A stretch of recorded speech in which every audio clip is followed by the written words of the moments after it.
right here. I mean, this is to record. Yeah. The power button's on that side. So it's recording? It's recording now. Okay. All right, we're live. We're here at Gettysburg. We're at Culps Hill. Cousin Matt's along for the ride. Let's go have some fun. What do you say? Let's do it. Let's do it. We're here. Might as well have fun. Hey, we might as well. Now, this area here is called Spangler's Spring. There were two springs that the both armies used that day of the battle for water. Water was critical, and one of them is right here. It's called Spangler's Spring, right there. Okay. Okay, so Union Army. You're seeing these monuments here. That's where they're set up. Okay. Okay, so they're fending off attack coming up the hill. And one of the early attacks that happened on July 2nd was right here. That's where they got this stuff going here. Johnson's division, the Confederates, who were all down through there. And it was their job to come up here and take this hill and get all the way over to that road we were on. This is like, we're not even at the top of the hill yet. See the... This is a huge hill. Yeah. It towers above the landscape. It's, yeah. Get out here, look around a little bit. Okay. All right, here we are at Culps Hill. It's a rifled cannon, so it fired further and more accurately than the Napoleon cannons, which fired just a round shot or all that stuff. But You load it from the front or back? load it from the front. Yeah. Okay, where did the fuse go? Back in the back here. There's a hole right there. Oh yeah. Okay. So what you would do is you'd take a pin and you'd stick it down in there, and then you'd put the fuse in there, so it would go back to a cord. So when you pulled this up, it would start to charge. It would go down in there and light the cannon.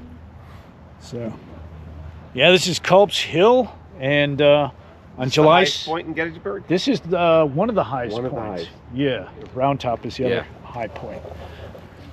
This guy here shows up, and he says, huh, this place is pretty important, and gets his troops all around this hill up here. He's the first one to kind of get the guys set up. Major General Greene. George Sears Greene was a civil engineer and a Union general during the American Civil War. He was part of the Greene family of Rhode Island, which had a record of distinguished military service to the United States. He first served in the Army from 1823 to 1836, after graduating second from his class at West Point. After 25 years as a civilian, he rejoined the Army to fight in the American Civil War. Despite his age, he quickly rose up the ranks and was appointed a brigadier general in early 1862. His most notable contribution during the war was his defense of the Union right flank at Culps Hill during the Battle of Gettysburg. He returned to engineering work after the war until his death in 1899. All right, so he knows the importance of the heights and the fact that this is critical to their defense. This guy's pretty smart. He's been in the Army a long time, and he sets his men up in a good spot down there. And so the Confederates were coming up this way? Yeah, they're coming up this way, yep. And they wanted to get over this hill? They wanted to get over this hill. The road over there Yeah. would have cut off the Union Army had they gotten to that road over there. So that's where they're headed. And if they do that, the battle's over. The Union Army can't stay where they have to retreat. So this is all day two? This is all day two. This is July 2nd. It was supposed to start in the morning, didn't start probably till later in the day and in the afternoon. So is this one of the first advancements? This is. On day two? On day two is one of the first battles occur right here. So very important, very critical. Could have turned the whole tide that morning had they pushed up and gotten this hill, but they didn't. So A lot of people die up here? Oh yeah. Yeah? Oh yeah. Yeah. Yeah, in fact, I told you about the burials. The fact that the burials, there's still bodies out here. They didn't get all the bodies that were buried, you know, the Confederate bodies. And wherever they died, the guys had to quickly, like, you know, quickly bury them. And without a marker, you're not going to be able to find it, you know? Yeah. Yeah. Yeah, a lot of fighting, a lot of stuff going on. How far did they make it up, Confederates? Well, they actually took the breastworks on the lower hill that we were coming up on.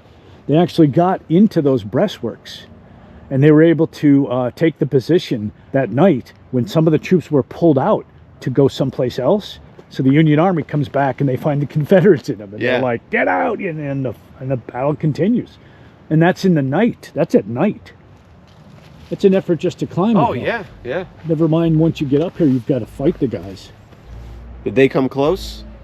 Yeah. Oh, yeah. I mean, like, I mean, they would have been right down here. Like, the Confederates would have been right below here. was Culps really ever in risk of being taken over by the Confederates? Or did they maintain a pretty good stronghold? They maintained a pretty good stronghold, except for the one guys who got pulled out and opened up the line down there. But gives you an idea of the height and the seriousness of what went on here, as far as, you know, not an easy task by any means. So what's this, Pat? Like, what's this marker? That is called a flank marker. See, right. That means right flank, 66th Ohio Volunteer Infantry, which means this is the end of the Ohio line right here. Like, the last guy in the regiment is standing right here. A new regiment starts right there and goes that way. Good question. Yeah. Very good question. A lot of them are smaller. They're like a little smaller. That's a pretty big one, but yeah, see? Yeah. Right there, right flank, RF. Battery E, Pennsylvania Volunteers. So they would have been behind the Ohio Volunteers. Okay. Yeah, the cannons were always behind the infantry and a little bit above them if they could be. Yeah, so this was Knapp's battery, independent battery, Pennsylvania Veteran Volunteers.